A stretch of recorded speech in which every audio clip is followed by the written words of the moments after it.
Hi, everyone. Welcome to episode 3 of Goats and Cookies. I'm Kevin, your host. We have with us today my co-host Zach and our guest of the day, Rickus, a good friend of mine from the military. Salutations. I'm sure a lot of you recognize him from the birthday video that we did not too long ago. We're going to start this episode out today with our book recommendation of the week. Zach, if you want to take it away, go for it, man. Absolutely. First of all, before I do that, happy Veterans Day to both of you. Greatly appreciate Appreciate it. that. Thank you. Um, Same to you. Kevin, I was able to tell you this yesterday, but Doc Rick, to you, happy late birthday for your time as a doc with the Corps. Can't thank you enough for that. But speaking of related, book recommendation of the week, 76 Hours, The Invasion of Tarawa by Eric Hamill.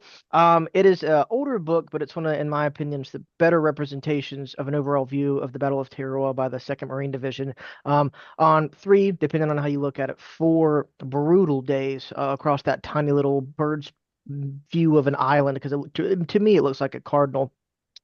What Hamill did is he spent time interviewing veterans that had been their company, battalion, regiment, and he broke the book down into as the battle is unfolding from each perspective, from battalion commanders, company commanders, senior NCOs, enlisted guys that had been at Guadalcanal versus guys that this was their first combat. And it's a very raw book, very vivid in its descriptions, but it does give a full depiction of, even though those 3, 4 short days on Tarawa, realistically, they were utter hell on earth. And this book, is, in my opinion, brings that to the forefront and is the best representation of it. So check it Badass. out. Yeah, so can you Pacific say the Marines back in World War II were just something Dun, else. dun, I swear to God. That dun. was before Peleliu too, right? Oh, Yeah, they're yeah. legends. I've Yeah, met a lot of that was Vietnam before. guys. I met a lot of Vietnam guys who always say, "Oh, the things you guys did in the desert, that's unreal. Like we could never have done that." And I'm like, "Bro, I've read your accounts from Vietnam. I've read the accounts from World War II, World War One, all the way back. It's just like every single generation it seems gets, not easier by any means, but a little bit softer in our own right. So hearing that, like you're absolutely right, man. Those guys were absolute badasses. You said you had another book to share as well I today, Zach. do. I So do. we're getting a twofer You this do get a week. twofer. This is from one of our friends from the birthday video, written by my good friend Ray Elliott. But this is the biography and manuscripts that were given to Ray by Colonel Dave Severance. He was a paramarine in World War II, saw combat on the island of Bougainville, and then when the paramarines were disbanded, he became the company commander for Easy Company, 2nd Battalion, 28th Marines. And Colonel Severance would go throughout the campaign on that island, but his company, elements of it are the ones that did both flag raisings on Iwo Mm. Jima. And so he dealt with a lot of that after the war. The conspiracy theories that it was fake, the theories that they had timed everything perfectly. And so for a period of time when Ray and I were talking, and it mentions in the book here too, Colonel Severus would talk about Iwo Jima, but he would not talk about the flag raising because he said, people were just picking it apart too much, and he said it was getting old. But him and Ray formed a great friendship, and Colonel Severance gave him everything with the promise that Ray would put it into a book, and it is. It's a smaller one. However, it's another Iwo Jima perspective. And so much happens on that island in 36 days of brutal fighting with three Marine divisions on an 8 square mile island. And this is a window of a company commander and his views trying to lead a company that's taking casualties almost daily for their entire duration on the island. I can't imagine the stress on any officer or NCO on the island, let alone the view of a private, or a PFC going through that hell as well. Yeah, that's awesome, man. Can you, if you don't mind saying the title and the author one more time for our Absolutely. audience? So, title is My Iwo Jima Saga. It is the saga of Colonel Davy Severance, written by Ray Elliott. So, published by Tells Press. Ray finalized it, so you can check it out on his website, which we will be featuring as well. Well, that's badass, man. Simplify to both of those authors, and I'm really glad that you're shouting out for them, man. That's powerful. So I'd love to just go ahead and hop straight into our topic for the day, which is what is Antifa? What is ICE? This is a heavy one, guys. I would love to. I'm gonna be asking you both some questions about what exactly Antifa is or isn't, and then what proud. I mean, I'm sorry, what ICE is, what ICE is, and what it isn't. Let's talk about what Patriot Front. I mean, I'm sorry, what ICE is, and how it was implemented, how it is enforced into our country. I'd love to start with a question for you, Zach. Uh, my first one here is, can you walk us through the historical roots of anti-fascism in the United States? What are some key moments and some key events that we can really focus on here? Absolutely. So if we're gonna look for, today's society, a lot of this is born out of the 1930s, original anti-fascism, and it's a natural response in many ways to the fascism that's rising in Germany, rising in Italy at the time period, and depending on what you analyze with Japan at the time, some historians view Japan to an extent as having fascist elements, and a natural response to that. When the Spanish Civil War happens, which of course that is going to be rooted in fascism as well, and it's, uh, fascism versus communism, as it's pitted there, you're going to have some 3,000 American volunteers that will form the Abe Lincoln Brigade that will go fight in Mm, Spain against fascism. So you've got that element breaking down. And a lot of the fascist movement, anti-fascist movement, I should say, it grows out of, labor unions. It grows out of, generally for the 1930s, left-leaning individuals that saw the threat of fascism, and how fascism was not bringing any aspects of democracy, but in trying to wipe that off the face of the earth, as well a targeted group of individuals. absolutely, man. Oh, that's an absolute great answer. I really appreciate that. Rick, if you have anything that you would like to add, any thoughts, now's the time, man. It's No, I just okay. want to. Yeah. I want a separate day to pick his brain when it comes to Imperial Japan Yeah. as I being feel fascist. I feel like a But lot of the interviews that I've done with Zach is a lot of me picking his brain as well. This guy knows his I love stuff, so historians. yeah. I love you people. You guys are just I love you guys, dude. That's what I'm here for, man. You we guys make need. me feel important for once. So Rick, to pass it off to you for a second. On your show, I've watched it, many of your episodes. I can't say that I've seen all of them because about the time you introduced me is when I started watching. So probably 4 months ago, 5 months ago is when I really started picking up on it. But I've heard you discuss how Antifa has been turned into a political like boogeyman, if you will. Why do you think the right needed to invent an organization out of principle? Like, how would you explain that? Um, Honestly, that's a pretty good question. It's a layered issue. Conservatives have always been uneasy with anti-fascism as a concept, but the modern problem comes down to like sensationalized media and the politics of imagery. As I mean, you worked in combat correspondence. I mean, you were a photographer. You understand how powerful the visuals can be, and just like Zach was just talking about, we can actually go back to another thing I was talking about the flag raising flags of our fathers. It showed how the image of Marines raising the flag on Iwo Jima can reignite. It reignited public support, and it brought in an inundation of war bonds just from that singular image. Mm, And I honestly think that the same mechanism works today, just inverted. During the George Floyd protests, conservatives cherry picked images of violence and chaos to build like a tangible enemy. You can't tell, or you can't sell fascism is good, but you can definitely sell Antifa is bad, right? yeah. Like they created a villain that people could rally against, which was something that felt concrete in a really chaotic world. And it's ironic because anti Antifa is basically pro fascist, but many don't want to confront what that actually means because turning a principle into a monster is easier than looking into a mirror. Yeah. Solid answer, man. To follow that up, and this question is for both of you. What do you feel like this says about the way fear is manufactured in American politics? Ooh, man. Um, to build off of that fear that's manufactured, Rick did a great point of bringing up essentially how anything that is labeled as Antifa is also a catch-all for anything left related, Mm, protests, riots, anything. It's all labeled under this blanket statement. And it doesn't matter, how you try to spin it, as Rick points out, there's the beauty and the good of good propaganda, good imagery, but there's also the sad reality of the negative connotation that gets associated there. And that kind of goes back to a later episode we're going to do, and hopefully we can bring Rick back for it. But it goes back to the American people. How many of the people that watch the news, buy into the Antifa, how many of them truly educate what is happening in that city? What is really the roots behind it? Who is actually protesting and the motivations there? I know that's a conversation for later. But with media, I mean, what are the three main media networks in the United States?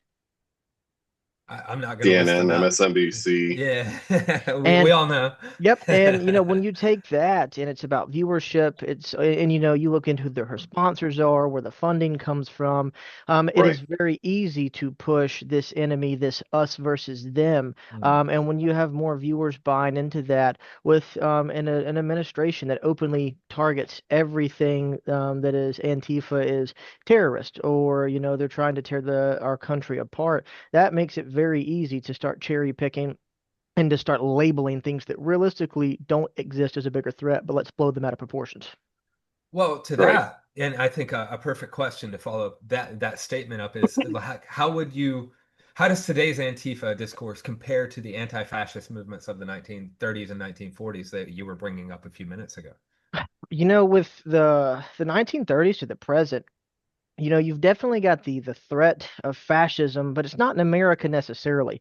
I mean, there was an American Nazi Party, no doubt. They had rallies in New Jersey, rallies in New York, up and down the East Coast. But once they started getting traction, Americans were protesting them. You had 100,000 people gather in New York City in like 1939 to protest the American party that supported Nazi Germany, essentially. Yeah, And they were like Americans putting their foot down. But right. that's also the fact that we don't have the wide sweeping conservative values that we've seen in the last 20, 30 years that have swept hard realistically. Especially when you consider media and what people have essentially bought into. Almost I would say virtually throughout the South, rural communities all throughout the Midwest. And that's the thing that's happening here. It's no longer Germany's problem. It's Europe's problem. Now we are here in America, but it's not fascism in America. Mm. It is a new wave conservatism. It is a new wave um, Christianity that's coming through. And I'm not trying to trash religions by no means, but that's the danger of religion and politics when we get to this point of how you can manipulate it, and people will. Yeah. Yeah, just to the point of you're talking about how entrenched it is. I would say, my next question is ICE was founded relatively recently, in 2003, but it feels like it's an entrenched institution. They have a larger budget than the United States Marine Corps at this point. They have a presence in every single state in our union. Um, how does ICE fit into the longer American history of immigration enforcement and control? Man, you could go back to, Andrew Jackson, the Trail of Tears, if you want to factor that into like a reach for immigration. I mean, look at the 19th century, the Chinese Exclusion Act, 1882, Immigration Office founded in 1891. And then you've got to consider that, oh gosh, pre-World War II, we were only allowing so many Central Europeans here, limiting how many European Jews could migrate here. We were limiting how many Asian Americans could migrate here. And you really see a lot of that impacting post World War II as well. But, in the 1980s, 1990s, when immigration does increase legally and illegally, ICE has created what, 2003? Yeah, three. 2002, somewhere around that nature there. And so we are always going to struggle with immigration in this country. Doesn't matter whether it's a legal view or an illegal view. And now ICE has become that predominating factor of the controlling illegal immigration. But now we're into the point of we are doing exactly what we were doing, almost 150 years ago by not giving people due process, just grabbing people essentially any given point, regardless if they're here legally or illegally. If they have broken the law, they still should get this due process right of understanding why you are being taken instead of just nabbed and put on a van and sent to who knows where. Um, we get to understanding that, and it's no longer about constitutionality, laws, and rights. It kind of turns into this barbaric aspect of snatch and grab anybody that's different than you. Yeah. There's a quote by James Baldwin I have here. It applies perfectly. It's ignorance allied with power is the most ferocious enemy justice can have. and it plays perfect on what you're saying. Moving on to our next question, unless Rick, you have something to add to that. Nothing that was, All right. I mean, that was eloquent as all hell. So, Yeah, yeah. Zach's the man. Yeah, he really is. yeah. So, the next question, this I'll start with you, Rick, on this. If anti-fascism is just a moral stance and not a membership, how do we reclaim that language from those who have weaponized it against us, we the people? Ooh. Uh, Personally, I don't think the left should abandon anything. The recent elections show that what people want um, are policies that are rooted in decency and fairness, especially recently. I know there's been like this huge like uprising of cruelty is the point type politics here. But leftist policies have been widely socially popular because they work for everyone who isn't an active billionaire. But that said, we may not be able to reclaim the term anti-fascism or Antifa because we didn't demonize it, right? They No, did. we can't even claim patriotism Right, anymore. that's what I'm saying. The Yeah, burden of honesty is on yeah. those who twisted that word to begin with, and arguing them into a corner is not going to help. They're not operating on the same philosophical reality as the rest of us. So you can show them facts, but if someone needs their fear more than their reason, no amount of logic is going to change that until they break free from this like cult of personality. I really don't think reclaiming the word is possible because I mean, we can talk to Zach. I mean, even back in the 30s, it was demonized by everybody who was on the far right when it comes to conservatives in Europe. I just, we can still live its meaning by standing against fascism wherever it occurs.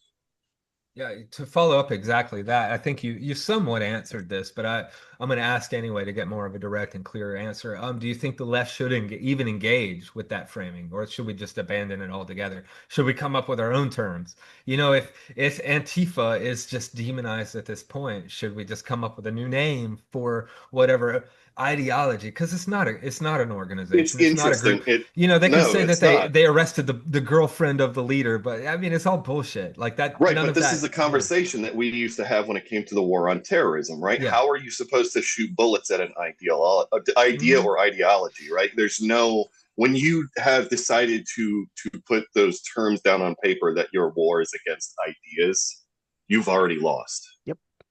Mm. Very solid point, man. That is so profound. I really appreciate you saying that. Well, You, I'll build off that for just a mhm. small of second. That was well spoken, Rick, but I teach this to my kids, and I know you guys, you're both veterans of the war on terror, but you kill one terrorist, you've now created 10. When Yep. it comes Right. to that realistically, you Martyrdom grab is a very real threat.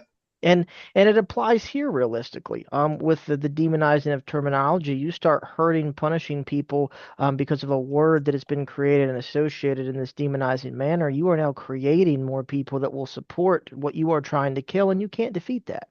Absolutely. Right. The thing we used to talk about in Iraq, I was present for a lot of, detainees when we would take HVTs, HVIs, high value individuals or targets. We would detain them and we would take them back. And I had the opportunity to speak with a lot of these people. And one thing, I wouldn't really get much of a response out of the ones that they spoke English. I barely speak Arabic, but I could communicate with them well enough. But the one thing that would always get a rise out of them, and it was typically a laugh, and it's that's pretty powerful when I have someone flexi cuffed on the dirt with a bag over their head. God, yeah. But But you can get a chuckle. I would always say, hey, in 10 years, my kids will be fighting your kids. And that's who's going to argue True. with that? Who's going to argue with that? It's the truest of the truths. Yep. Um, just to move on, and I don't want to dwell on this too much, but to move on, this question is geared toward Zach. Historically, what tends to happen when governments create institutions centered on internal security or border protection? Man. Are there some good examples that you have? Oh, dude. Yeah. Patriot Act. Absolutely. First thing that comes to Yes. mind. You Yep. know, 100%. And when you like, if you don't know that act, and this is me not trying to, realistically throw average Americans Teach under the them. bus yet, but you see Yeah, you're a Patriot history Act, teacher. right? Hmm. it's like, okay, patriotism. It's going to make us, we are moving forward as a nation post 9/11.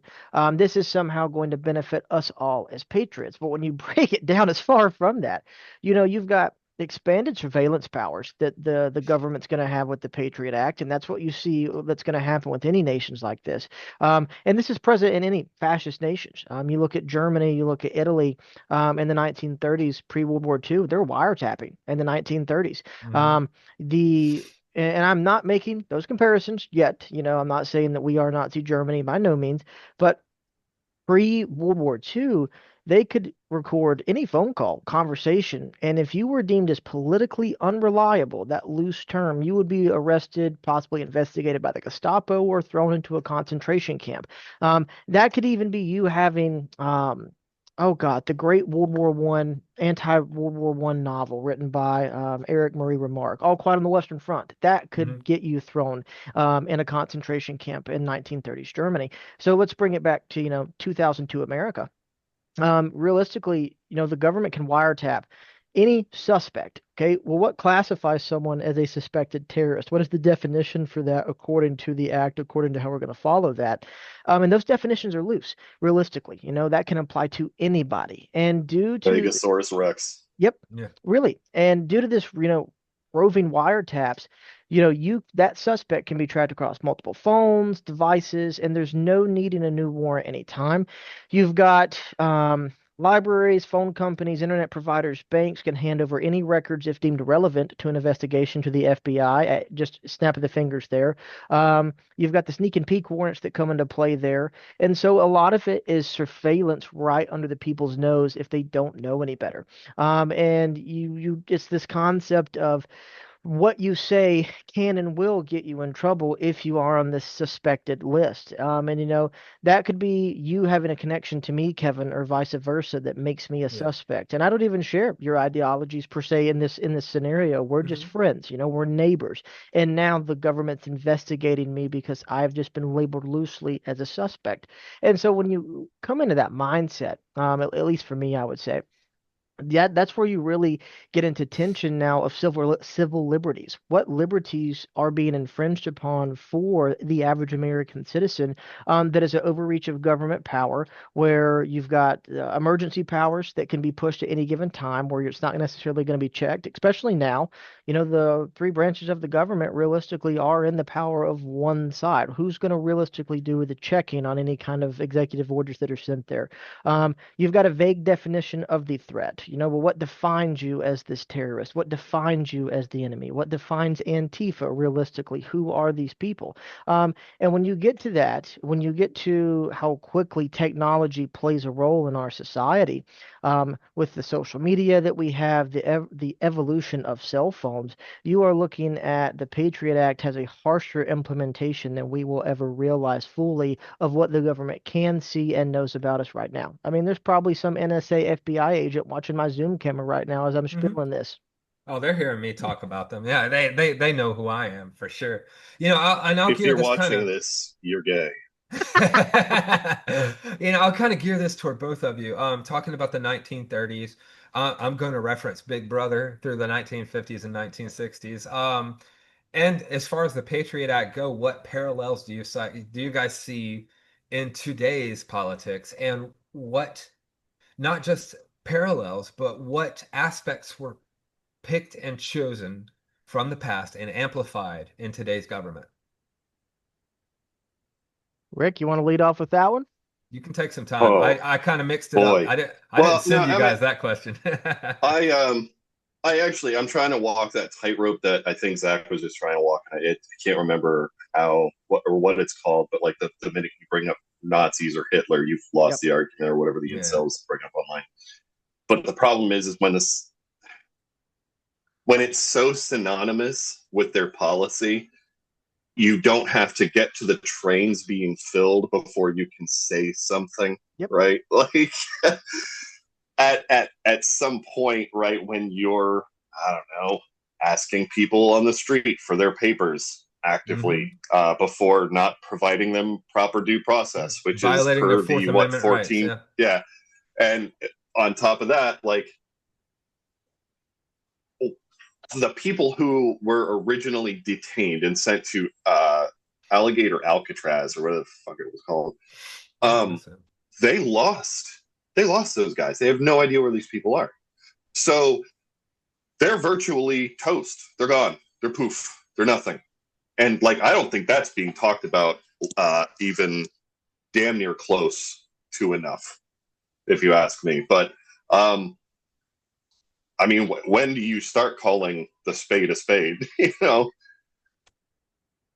Well, it's like, you've mentioned historical examples. The first thing that comes to mind that's not going to be the 1930s claim is the witch hunts. Think about the witch hunts and witch trials of the 1600s, the 1500s, 14, 1300s.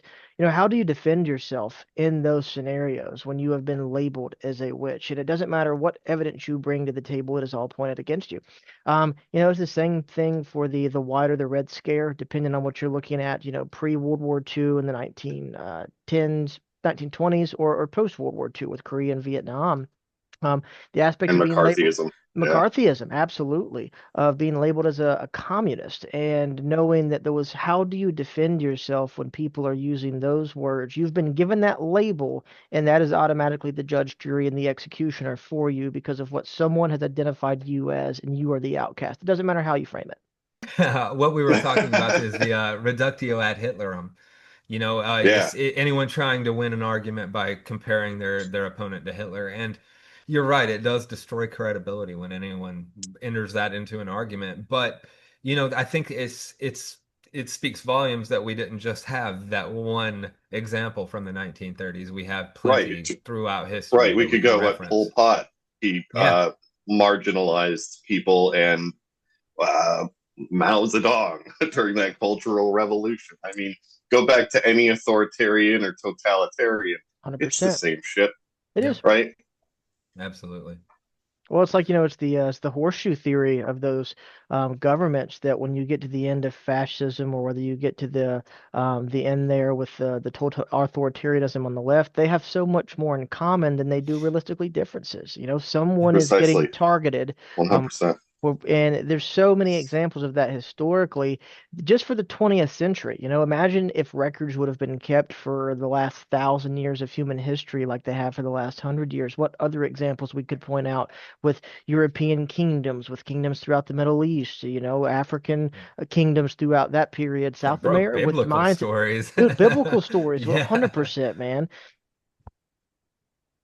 Absolutely.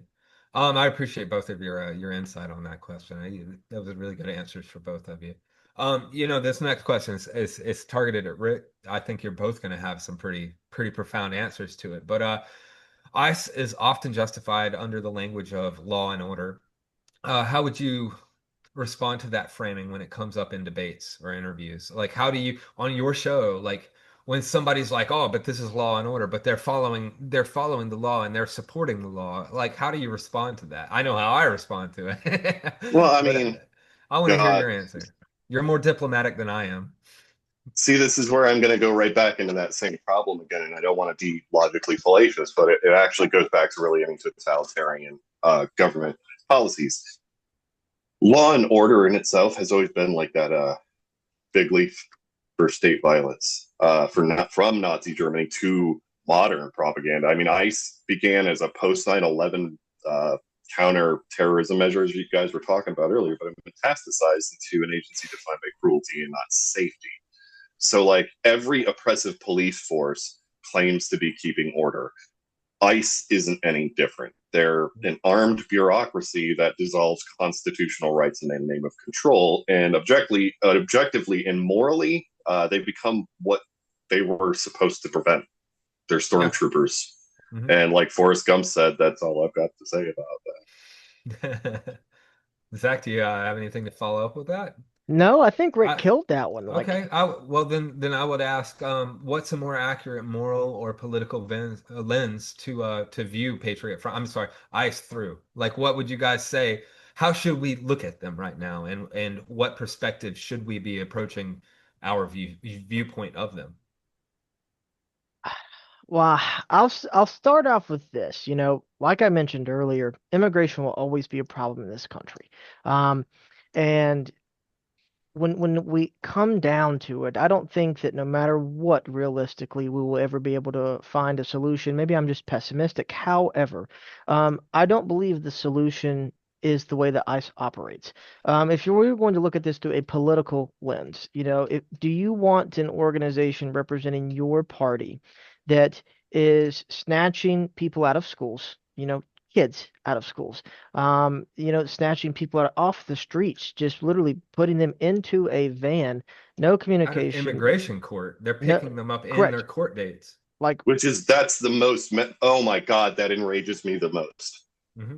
and but those just examples, whether how much out there that is shown in media or not, is that who you want representing your fight against immigration?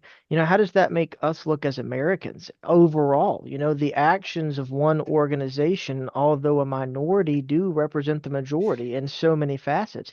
And that is a view. How does the outside world view ICE compared to what they've seen about it in, the British Broadcasting Corporation and what they've shown, or other major world outlets there? How does that make us as the American citizen look around the globe? Absolutely, man. That's actually just like what we would be told right before, like Liberty and stuff. You're the ambassador of the service, right? Hmm. How you act is how you represent the country that you come from, right? So if you're in Darwin, you know, maybe don't fight the guy for 75 cents. You don't need to get that drunk because it will look bad on the USA. Right? Yeah. So it's how you carry yourself, just like he was saying. So many people on the left believe in abolition, not just of ICE, but of the carceral and border systems in themselves. So how do you think we can make those ideas accessible to an audience that's been taught to fear open borders? Like, I mean, it's just been perpetuated and perpetuated over the years, whether it's through fentanyls coming in when it's our own politicians bringing the fentanyl in, what I mean? Right, Whether it's guns going across the border when it's our own politicians pushing guns across the border. Like, right. how would you answer that?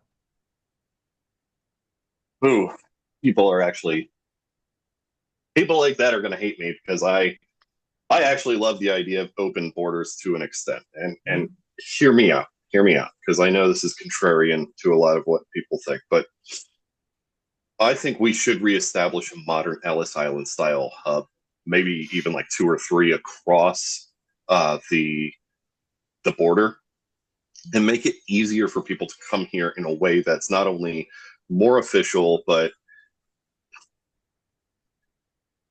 well, look at it this way. We're an immigrant nation, right? Mhm. Shutting the door now is just like kicking the ladder away once we've reached the top. And as for framing, I don't waste energy trying to sound palatable on my channel. Like Clark Gable once said, frankly, my dear, I don't give a damn. Uh, Too many guys with microphones think sounding tough makes them right. But I want to build a space that's both contrarian but compassionate for a community of people who want to speak up but can't.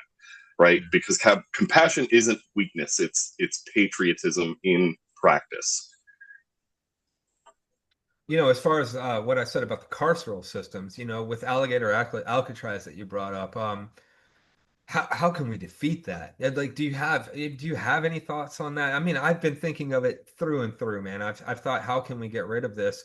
And aside from like a full-on revolution, which is technically not possible living under late stage capitalism, they have us under their thumb in so many ways, whether it's debt, Right, whether it's, housing, whether it's right. your credit score, whether it's your employment. Like, how would we approach this? I mean, my answer is like, it's not every revolution that's ever happened in the past.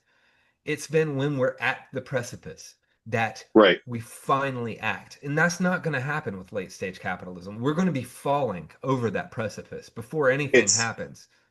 it's not just that, but a percentage of the population literally willing to give everything away Mhm. for it because they've already lost everything as it Yeah. is. It's only But 1% of the, yeah, it's continue. also a good portion of the people who had previously supported the oppressive force. Mm. Right? My theory, because it actually goes through history accurately, and my theory now for this whole MAGA movement and stuff, it stands exactly the same. It won't be us, the progressives and the people trying to push all of these liberal agenda. It's not going to be us. It's going to be their following finally coming to terms with, okay, I've been had.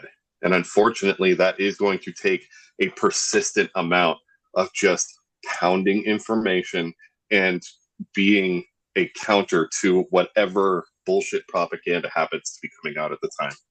I'm afraid though that people are so conditioned on the right that when it comes down to, okay, I've been had, they're not going to blame the administration. They're not going to blame the people that actually They may reached not. them and benefited from it. They're going to blame their neighbor. They're going to There were blame, people who and died in the 90s who would not say a bad word about Nixon. yeah, It's just you going to know, happen. this is just the perpetuation of class warfare. They've always, the rich have always attacked the poor, whether Right. it was during the social rights, whether it was for civil rights, whether it's now at immigration. They're just picking the poorest of the diaspora and going after them. And who Um, fights the wars? Absolutely, it's you and me, the poor kids, Right. time and Did time you see again. Sergeant Peter Thiel out here? I didn't. I I love mean, that. It's there's so perfect. many write-ups about during Vietnam. A lot of the veterans were talking about how the rich kids, if they did serve, they went into the National Guard, and they served a couple months at some base as an MP at a gate, and they got out. Or they Yep. went in as an officer and had a desk job in Quantico, a desk job in DC, a desk job wherever, because their senator father, Credence said it best, their senator father hooked them up. Um, Right. Maybe so being a gate guard wasn't super cool on like the Tet Offensive, but like Well, beyond okay. that, yeah. They weren't there. Those You're weren't right. rich That's kids. Well, I mean that upper Credence middle said it class, best. maybe. Jeez. Credence said it best. So, regarding this, what when you are talking to your target audience, when you're talking to your followers, what narratives do you push? What metaphors do you put out there to relate to them regarding these issues? Like, how do you frame it when you're approaching them talking about this? Oh, good Lord. There are so many different good ways. Right up here on my bookshelf, we got a bunch of different things that I turn to. All of my holy books. Over here, I've got the Bible, the Quran, the Constitution of the United States, and Silmarillion from the Lord of the Rings. Mm. All wonderful works of art and sometimes fiction to turn to. Now, is it the Trump Uh, Bible or is it an act? oh no, no, no. Because the Trump Bible doesn't have the Constitution, but it does have the three-fifths the three-fifths compromise, the First through the I Tenth refuse Amendment. to buy a Bible from an actual golden calf. Just go to But Oklahoma and you can pick one up in an elementary school. yeah, that's. Oh, I think they turned that down. I think they finally turned that down Yeah. because the Creepazoid had to step down. But Continue, honestly, please. what no, as far as like the narrative goes, dude, we don't need any. There's no special narrative that really needs to go. We just need to speak with one another more, right? We need Mm. to, oh God, we need to relate. We need to empathize, and I try to communicate not from a pompous jerk, but an older brother in the garage Yeah. or in my room, right? Like, I mean, if you look at my videos, I say salutations, fellow nerds. That's, you know, hello nerds, right? Like I'm trying to make sure everybody understands. I don't think I'm better than anybody else, but we do need to make sure that we all have these very important and very deep discussions with one another, but on a level that everybody can actually kind of connect with. You know what I mean? Yeah, absolutely. Um, you know, I think there's a lot to be said about that. We could go on for a while on relating to people and knowing how to talk to the world. Like, a lot of my clients have been ultra conservatives here in Newport Beach. Prop 50 just went through. Where I live, my city, So it happy. passed. Yeah, it was like 63.7% votes yes. Yeah, it was Where like, now, where I work in Newport Beach, 35% voted yes. So those are the people that I have to convince to hire me. And Isn't I that where you can get meth too? no, that's Go on. Huntington. That's Huntington Beach. You just go over there to the skinheads in Huntington Beach. It's I forgot strange about that that. Yeah. all those guys, within the past few years, I've gone through on the 5 freeway or the 405 freeway through Huntington Beach, and I've gone under this one overpass, and I've seen signs that say no Jew will replace me. I've literally seen a guy up in a SS uniform with a big fucking stupid gas mask on Same with people will be his like, "Who swastika armband fucking be a walking Nazi?" around doing that stupid salute, the Elon Musk salute. I'm gonna God, call it. I'm not gonna call it the Bellamy salute. I'm gonna call it the fucking Elon no. salute. I've seen them walking on that bridge, and everyone loves to talk shit about California, but they don't recognize that 35% only 35% of Newport Beach voted yes. If you go, Huntington Beach was surprisingly a little bit better, but the Nazis that we've all seen there in the past years, they are Since the gentrifying 80s. themselves. They're re-identifying themselves. All of a sudden, they're all Why do looking you like, think that may be? well, they're all beach bros now. They're all wearing really tight t-shirts. They have cargo shorts and sandals, and they always have a baseball cap on. And I'm looking at you right now, right? Jesus Christ. But it's because and You this got to may get be a away from the Protestant Jewry, brother. this may be a crass observation of mine, but man, it's because they go on dating sites and they're not getting any hits whatsoever because no one Dude, wants to be with a it's not a palatable attribute to constantly be angry and hate everyone all the yeah, time. hate is terrible, and it's one of the most contagious things there is. I hate. And I only Nah, hate it because that hate hates me. Because of if I'm sitting here voicing my opinion, there are so many people who will challenge me. I was at a bar earlier today, and some dude struck up a conversation with me about politics and about mainly religion, and he was talking about how he wants it to be his mission to go to the deep south and start converting people to love the LGBT community. And I'm like, bro, like that's stupid. And he was like, no, I'm an optimist and I'm a dreamer and I'm going to make this happen. And I'm like, okay, over here in the real world, I was raised as a Southern Baptist in the South. I know hate. I know these people. I know who you're talking about going to convert. And even they if don't hate the they, sinner, they hate the sin. no, they hate everything. Right? They hate Yeah, themselves that's most of all. And my point was, man, you're not going to convert these people, even if you make them speechless and they have nothing to say, and they're like, well, I guess you might be right. As soon as they walk out the door, they're going to go to their car and they're going to sit down and they're going to start thinking about how they can twist this narrative so they can go home and tell all their friends about how they owned a lib. Hey, he thought he had me, but I'm sitting here changing everything, true. and I turned him wrong. He is the one who changed his mind. All of a sudden, he hates the gays. I've heard this, dude. I've heard this time and Yeah, time again. yeah. This is my family I'm talking about. I was raised by Klansmen. You know what I'm saying? Like I'm not. I do not subscribe to that way of thinking whatsoever. I've seen the world. I know what the world is, and I know love and compassion, and I know how much more powerful it is than that prejudice and that hate. But Precisely. you're not going to convince people with a two-digit IQ. No, What I'm saying? You're not going to change their mind when they can go to their mega church where their pastor gets paid $3 million a year while he molests children, and they're convinced that this guy is solid. This guy's closer to Jesus than anyone else in the world. but this goes I back to what you were saying about the class thing too, though, mm, because it's always the poor who yep, talk like that and think like that. They're yep. all it's always these guys who, for some reason, believe in the capitalist system so much that they want to be the person who can exploit someone else. But they want to make sure they're doing it in a way that'll be lordly and will get them into heaven. I'm going to argue against our our side, if you want to even call it that for a second, with I don't know the what my eight side the is the anymore. eight betrayals that we just faced within our government.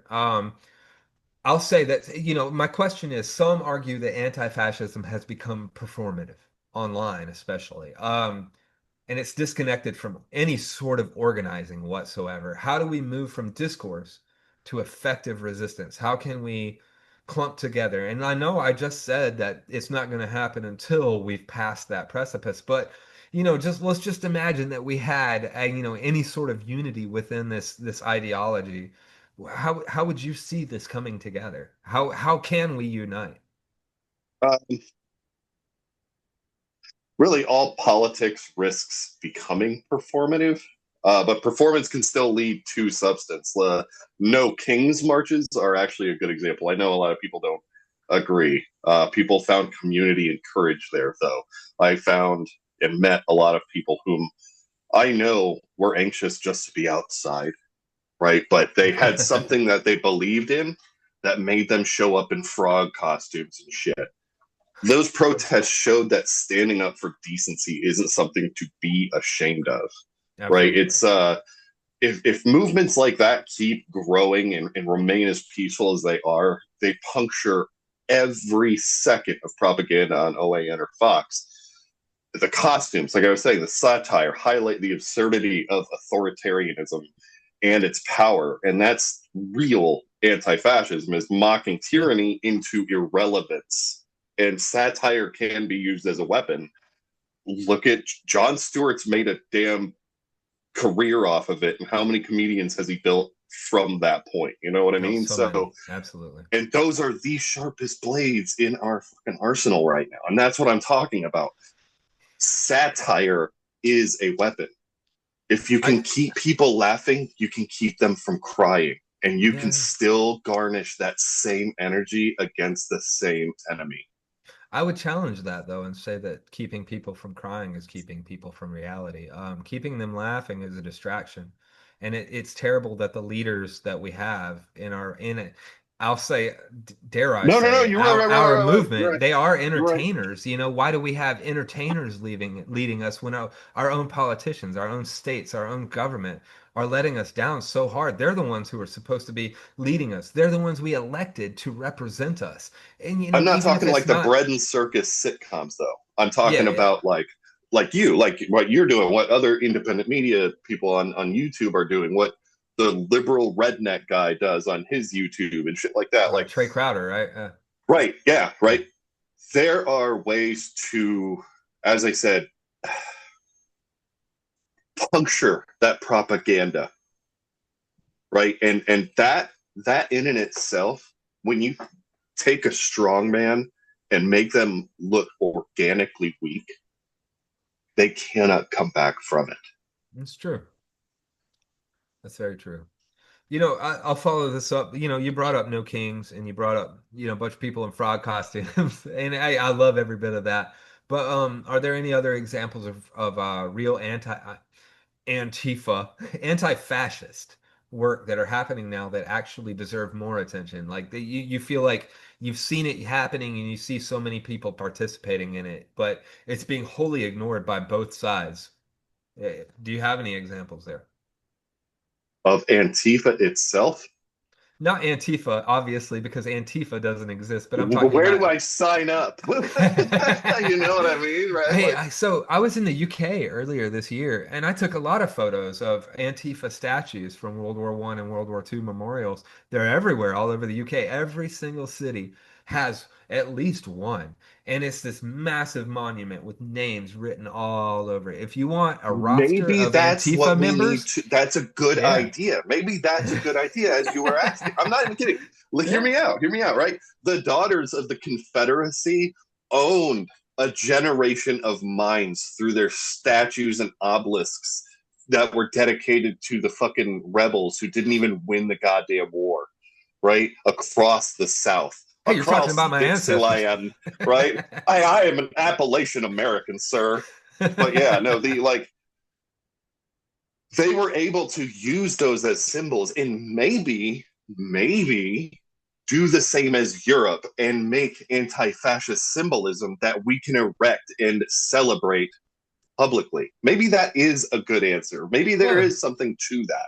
I think we already have that in Arlington. If you go to Arlington, there's a plenty of Antifa right there. We need to get Oh their no, I names. mean do the Dixieland Daughters of the Confederacy thing and be like every single courthouse has got to see where my daddy died.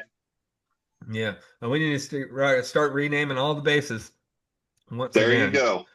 So, There you go. uh, Pronouns Boulevard. moving on to our next question, man. And again, I really appreciate your answers here. They're honest and they're true. and they're more profound than you know. I really appreciate you humoring I me. hope. Uh, I hope between they are. myself, Lou, and Zach, you know, like Lou, he's the journalist. Zach, he's the historian. Well, Kevin is the asshole radical, and I'm I'm always gonna push I the don't know envelope. what I am. Maybe a political philosopher without the paperwork. I don't know fucking clue what this is. I'm an Um, enthusiastic supporter. what you know, it's not a conscientious objector. You're an enthusiastic objector. There we go. So, when we critique institutions like ICE or Department of Homeland Security, some accuse the left of being anti-American, which I think is some bullshit. How do you respond to that when reframing what patriotism actually means? Like, I mean, it speaks for itself, man. All right. I have a really cool thing. Hopefully, I can show you and not look like an asshole and reveal my meth lab. But above my computer are these. Can you see what that is? Yeah, you got there's all kinds of them right there. Yeah, I'm very familiar with the scarecrow. That's I the chosen fallacy of my nemesis, my nemesis, I yes, should say. yes. And so I use that as an actual visual guide while I'm doing my writing, while I'm doing my narrative and work, and I'm looking my things up because I know that we all fall victim by fallacies and stuff like that. So I have a defensive mechanism, I guess, that kind of is built up against this. And nothing protected to me by the First Amendment can be really anti-American. And I know that's going to probably piss quite a few people off, but hear me Let out him, when I say this, because I mean, let him. Yeah. that accusation leans on the no true Scotsman fallacy, and it attacks identity and not ideas. And patriotism itself is subjective. But to me, it's not just loving your country, it's holding it accountable to its ideals, right? So being patriotic means confronting slavery, redlining, the Tulsa massacre, and yes, the fact that our current president once denied housing to black tenants, right? And so that we, from those positions, we can start having the discussion of, yes, okay, it was not just in 1865, but in my lifetime and relatively modern history, maybe we should start discussing reparations for all of the wealth that was inherently stolen out of the black communities of the United States, not just during slavery, but every decade thereafter. But the point is people have to acknowledge that. It patriotism means seeing our flaws clearly and choosing to do better, right? Yeah, If nationalism is the opposite. Yeah. right, if it means obedience, they can keep it. Mine's Yeah. rooted in dissent, right? Because in the punk that raged against the machine, in the Dropkick Murphys shouting for worker and union rights, I'm a leftist because of my patriotism and not in spite of it, right? Amen. Amen. And if that bothers any of my conservatives hearing that, it's a skill issue, bro. Get good. I would say if that bothers any of our conservative compatriots out there, you know, hit me up. You know, my email address is public domain. I'm willing to talk to anybody about anything. I'm Dude, not we going to can start a Charlie Kirk call-in it. show, homie. Yeah, yeah, I'm not going to Charlie Kirk it and start discrediting a bunch of, you know, 19-year-olds that I select. If anyone wants to talk Right. to me, I will talk to them. If they own me in a debate, so be it, man.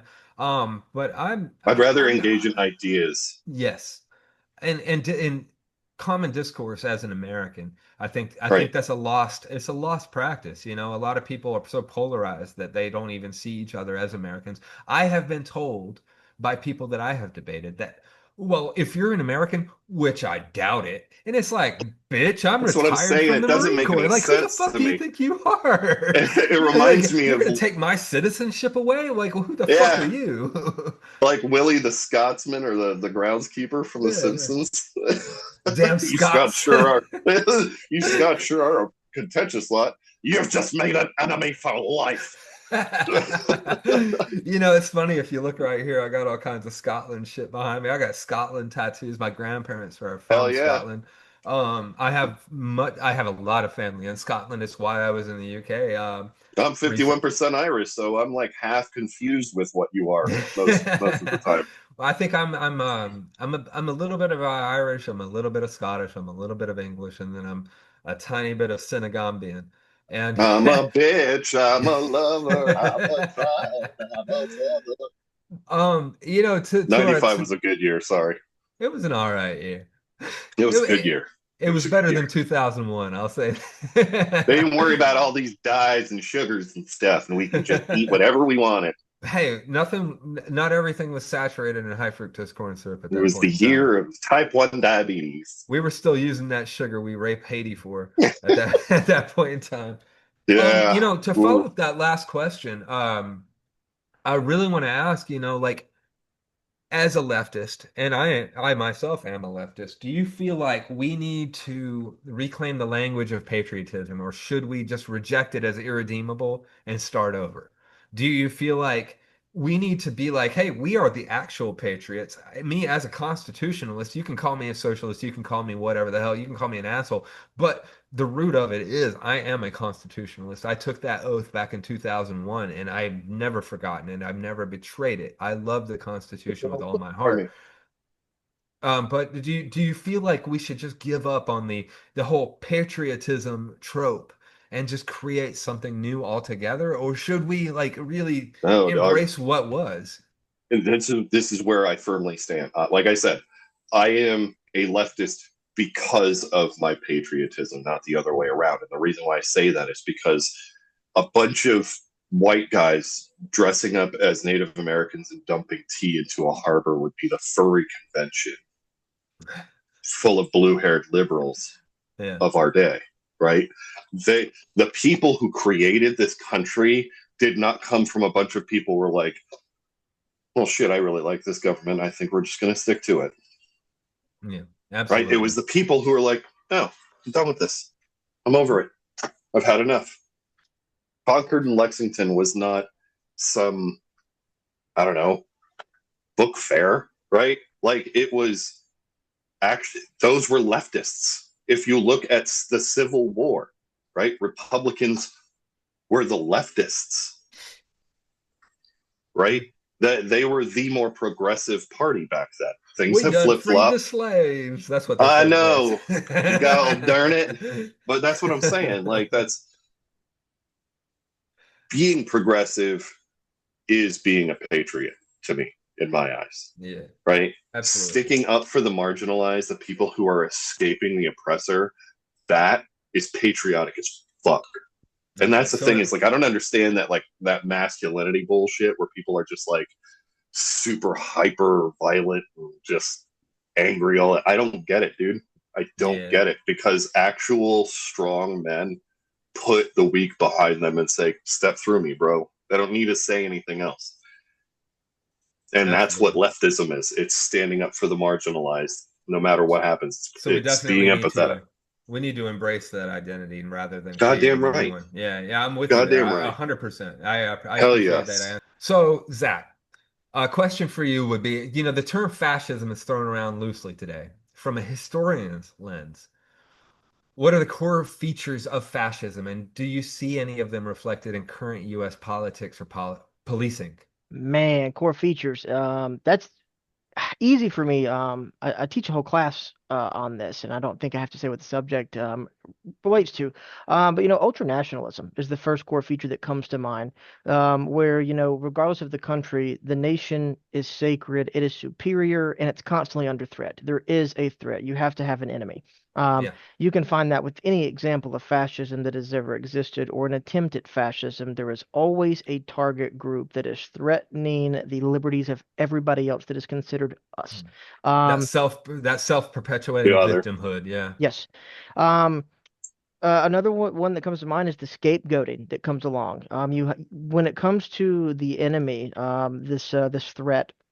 You generally see fascism targeting minorities, targeting immigrants. Often first, though, are the political opponents.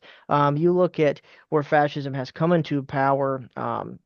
Nazi Germany is a great historical example. When the Nazis did take power, they took it through enter Germany.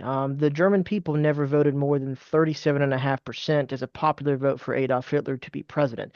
In order for them to get power, they framed a fire of the Reichstag in February 1933, and their first targets were the complete opposite of them, the German Communist Party of Germany, and they worked their way left from there until the only people that were left by the end of 1933 was the Nazi Party. Then they outlawed everybody else. But you see that targeting. And you look in historical U.S. examples, especially at least for us growing up as millennials, the 90s or the 2000s, it is a finger pointing and blaming. It is their fault. They are the problem. Hmm. And I don't think I have to necessarily say who that is.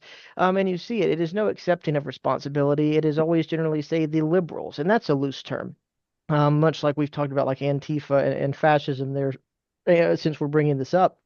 Another core feature of fascism, and I'll stop there for the third one, unless you want me to continue. No, Um, please continue. Yeah. it's this mythic past. It's this culturalism that has been lost that we want to restore to greatness. These good times of the past of how things used to be getting brought back. And when you think about that and what that means for some people, Kevin and you and I are from the South.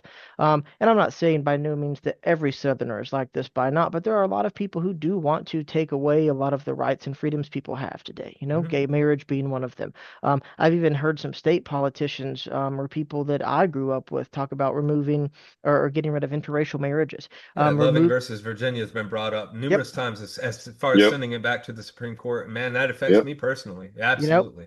Yeah. little nod to the Supreme Court on not following through with Hmm. overturning Obergefell versus Hodges. Yeah, they did something right for once. Tip of the hat there on that one. Yeah. I always tell people to not try to put your politics or religious views into it when it comes to marriage, when it comes to, love. If people are consenting adults, at the end of the day, we're all Americans. We all want the same thing. We all want a good paying job. Okay. We all want friends and family, and we all want to go home. Not all of us, but most of us want to go home to someone that we love. Some people just want to stay by themselves. They don't want to live with anybody else. But as long as you're an American putting forth those things into our economy, being a good citizen, who does it matter who you're with as long as you're a consenting adult? Why do we have to try to take away? You can't help who loves who.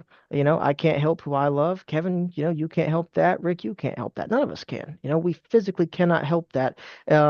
As consenting adults in this, because someone's going to take apart this argument for the wrong reasons. But for those same points, who am I to tell in this country what they can and can't do? No one's ever done that for me. Why should I do that to somebody else? Yeah, absolutely. My cousin, I'm gonna fucking call him out. I don't care. I debated a lot with him. He's MAGA. And he was in the Marine Corps as well. And he would come across and he'd say some really belligerent shit. And I would debate him on it, but he would say some shit like, I'm just talking like a Marine. And it's like, well, to the uneducated assholes that you're used to being around, that line might fucking work. But I hear you using me statements. I hear you saying my religion, my rights, my money, my tax dollars, my this, my state, my, me, I. It's like, bitch, you're not talking like a fucking Marine. You're talking like some selfish piece of shit. I'm talking about our rights. I'm talking about our Constitution. I'm talking about our country, All our of us. our tax dollars, our rights. That I'm the one talking like a fucking Marine. I don't give a shit if he was a grunt or not. I Right. don't give a shit where he deployed in his one deployment. Like I don't really care. He can claim that he's more of a Marine than me all goddamn day. But as long as he's using me, my, and I statements, he's a piece of shit in my opinion. That Amen. is the most At least un-American he's fucking at least approach you can he's have. working with pronouns. Absolutely. That is a Don't big deal. It's don't baby tell him steps, that. Kevin. You have debated him, Rick. You debated him on Facebook plenty of times. And, I while I was know. debating, oh, you know who I'm Don't get talking me about. started. I hope he sees this. Fuck you, buddy. To kind of just follow up that last question, And you have shown a lot of respect for historians, Rick, and you yourself are a historian, Zach. So how I can historians help the public distinguish between alarmism and valid parallels within the term fascism being thrown around? Like when it comes to like the discrediting of that word because it's thrown around so much, which my cousin did. He's like, oh, everyone calls everyone fascist. We used to call Biden a fascist, and it's like that's fucking stupid that you called him a fascist. Fascism, by definition, is right-wing extremism. Maybe you meant totalitarianism, but you don't know enough to fucking say that. So, shut the hell up.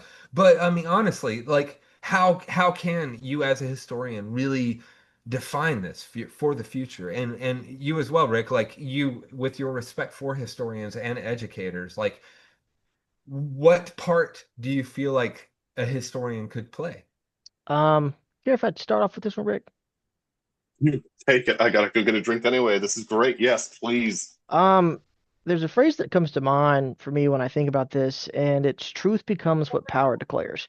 Mm, And as citizens, as historians, regardless if you support the administration, the government at any given point in human history, instead of always going with it, and this is what I do, regardless if I support the current sitting president, the next one, the previous one, or however long I'm around, anytime a statement is made, I always question it. Where is the truth in this? And I man, think that as citizens, as historians, as people who care about this country, always question what the government tells you.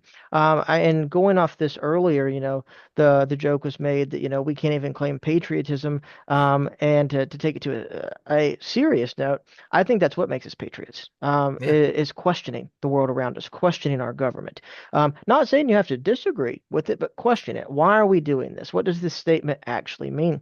And I think that that's how we can move away from a lot of this alarmism is by questioning realistically, taking using that our, deep yeah, dive. You is using these third grade critical thinking skills that's what that I was gonna most of say. us, Yep. I knew it, stole your line there, that most of us should have been taught of Yeah. doing it. My best friend and I won't say his name, and eventually he'll listen to this. Him and I have different political ideologies, but we also overlap a lot too. We agree. We find so much compromise, and we joke, if we were the ones in control and we didn't get corrupted by the money that would get funneled to us by the lobbyists and the corporations and all of that other stuff, how great we could make this country and what we could fix, because we question everything. Whenever anything happens, regardless of our political sides, we automatically get on the phone and we talk every morning and we take a deep dive, and we research because that's what we have to do. Um, and he's really excited for the episode that we're going to do on is the threat to American democracy, the uneducated voter, or is it the elite? He's really Yeah. looking forward to see our different takes on that because he says I've got my own take on that. Uh, We're going to be doing an episode on money and politics as yep, well. So I think that's related to what you're saying also. 100%. And with this alarmism that comes to play, we have to use clear definitions. For example, Antifa, if we're going to label it, great. Define it clearly, though, not loosely. Hmm. Fascism, itself, let's make a clear definition of that in 2025. What does fascism look like in the United I States? made a video on it. Hey, look, we've Check got a out my shameless channel. plug here. Shameless plug. We've got to distinguish between rhetoric and regime whenever it comes down to it. We've got to draw this clearly out. Um, and also from the historian's perspective, I've got just two more points after this. We've got to apply our historical context. That's what history is for. We read and research history to learn from it, but not to repeat those mistakes. So we can go forward as a society, as a greater nation, to be great, to build the America that we, the three of us on this podcast, were taught that we could build, of who this country is for and how we have gotten this far on the backs of veterans like yourself who have sacrificed on combat deployments, and I think that that's what we've got to reach on. We've also got to look at pattern recognition when it comes to that, realistically. What patterns do we see that were happening 100 years ago in Weimar, Germany that we can relate to now? There are a ton. Rick, bring it in. You are a historian. You are probably familiar with Hannah Arendt or Arendt.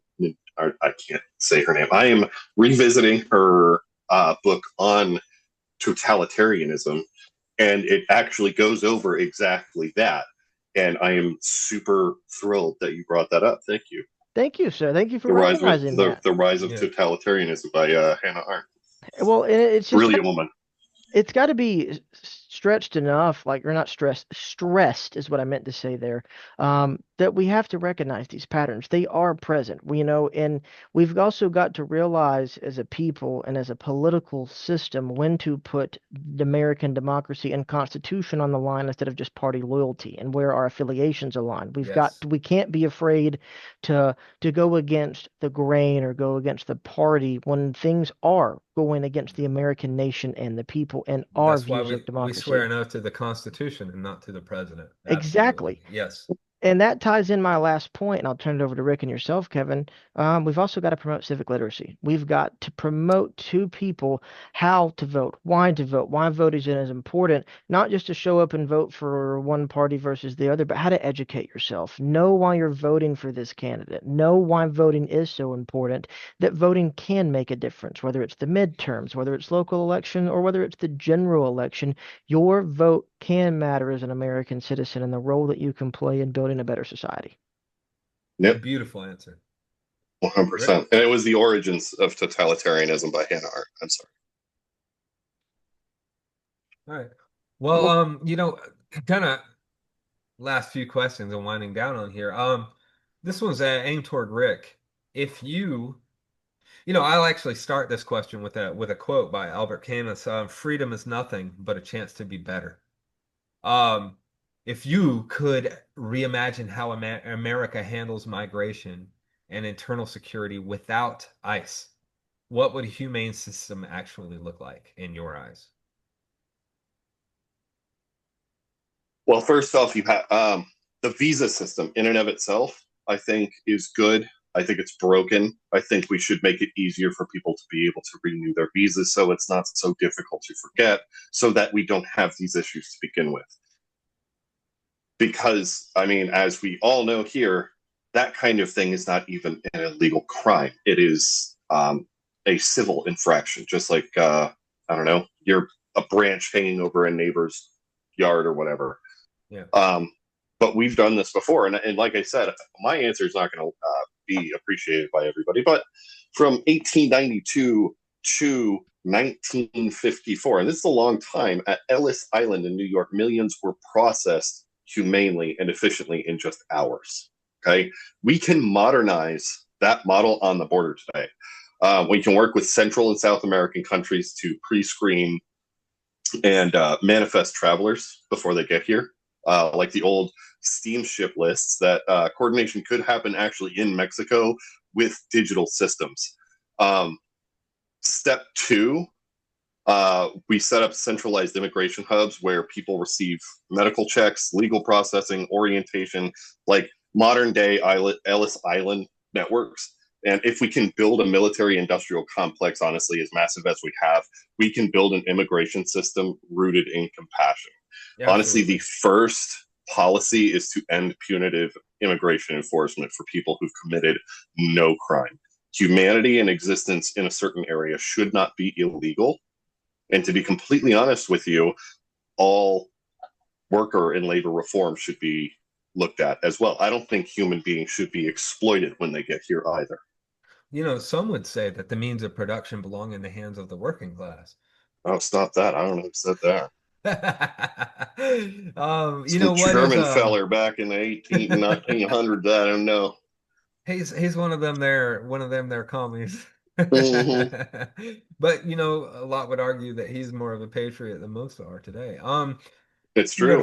to follow that up, yeah, I'll say, what's one concrete policy you yourself would implement first to make that vision real? How would you see if say you were the president, you had full authority like apparently the president has now, where I mean, they can't be charged with any crimes that they commit during their presidency or in the act of their presidency. So what is one concrete, and I say concrete purposefully, like a really solid and the basis of every other policy that would come forth after? What is the one policy that you would implement first that would be the basis for that program? labor protections immediately, and then nuking Yeah. hurricanes. So, to kind of wrap this up, I'd really like to say thank you very much for your extremely well thought out and profound answers. I plan on having a lot more episodes that I know for a fact you would be interested in participating in. I'm gonna invite you back, man. You have to Yeah, come back. You have to come absolutely. back. I was worried about, some of my questions being a little bit heavy-handed, a lot of my stupid jokes being a little bit too radical, and We need I stupid jokes right now. when we need radicalism as well. So, Absolutely. I'll have to say thank you to you, thank you to Zach, thank you to America, thank you to our viewers, everyone that's here today. Absolutely. Anyone watching this, if you enjoyed this, great. Like, subscribe, follow. If you didn't enjoy this, great. Like, subscribe, follow, and I am willing to sit down and debate with you. I'm willing for you to Absolutely. challenge me if you say, "Hey, I disagree with everything that asshole Kevin was saying." By the way, I'm the greatest Kevin you know. The greatest Kevin you know is saying, My if favorite. if My you want to favorite argue Kevin. with me, hit me up. If you're one of Rick's followers and you disagree with something I said, like let me know, man, and we'll sit down and talk about it. I'll make a little, few minute blurb and we'll post it. I don't mind getting owned. I don't mind being challenged, and I don't mind I like learning new being things. yeah, I don't mind somebody shutting my mouth, and it's That's really how I fucking grow. hard to do. Anyone that knows me knows that I will not shut my mouth. I'm the most Right, but I I'm will the push most back though. loudmouth dude. I got nice teeth. I want to show them off. So let me talk, talk, talk. I will yammer on for hours, I man. like your mouth, boy. You're gonna do some deliverance shit, huh? I know the guys didn't know that you're from the South as well. A lot of people won't consider Florida the South, but I do. I think I would argue that Florida, man, is the epitome of the South. What? And Jesus you're Christ. you're pretty much Florida, man. Last time I was in Florida visiting you, I think it was 2018. Right. And I ended up getting like completely smashed and walking like It's 6 miles back fantastic. to your house. And it was Great like, time. bro, it was a clear sunny day. I had been at the beach. Everything was gorgeous. And on my way back to your house, all of a sudden the sky turned black and I just got pissed on for like 30 minutes. And I was walking through puddles. I was walking on the sidewalk, man, and I was in like Why ankle didn't you deep call me, water. man? I swear to God. Oh, you know what was going on. I was in a hard Yeah. place. But you But you know, didn't get rained on, you dingus. hey, that's just part of being Florida. Hey, I was a South Carolina man in Florida man's shoes, so I know what it is. I know what it is. Um, with that, man, I want to thank you so much. I appreciate you coming on. I Thank look you. forward to having you back. If you ever want to hear from stupid loudmouth Kevin, send your people my way, and I'm willing to debate any of them. And if I anybody hits promise me they up, will love you. I'll send them your way. If Yeah. I get some controversial comments on this, I'll definitely send them your I'll way tell as you well. what, you let me share some of these videos on my channel, Yeah. and then we can super collab, and then they can get an eye on how you do your stuff, how we roll on here, and then maybe we can even get like I don't know, we'll figure out a way of getting, honestly, this sounds awesome, a call-in type thing where people call Yeah, in that'd be to cool. us Yeah. and debate all of us and Yeah. bring up their why do you feel this way? Where do you come from? And we can do it in a way that's not hostile. Yeah. And well, the best thing about having someone call in that instance is we can just hang the fuck up on them. I'm just totally kidding. I Precisely. pro I promise I Mute. will not do that. Don't I'm make promises. There's some weird people out there, brother. I'm open for discourse. I will talk I to am too. anyone and I won't just hang up on you. I'll talk to you. So if anyone has any questions, comments, like all that I ask is like, subscribe, follow us. You just keep hearing what we have to say. I think eventually you're gonna like what we have to say. As a socialist, I will say that I have more in common with a traditional Republican than I ever will a Democrat. Bingo, bango. And I want them to recognize that. And if you don't believe me, if you're out there as a traditional Republican and you're like, what the hell is this guy saying right now? Come talk to me. I'll Follow I'll us. I'll learn you something, okay? Yeah, we'll teach you Um, some shit. hell yeah, man. Rick, thank you so much. Zach, thank Absolutely, you sir. so much. Lou, I hope you get better soon, man. And thank you very much. This was wrapped up episode 3. I love Of you course. all, and Semper Love you Fi. too, bro. Semper Fi.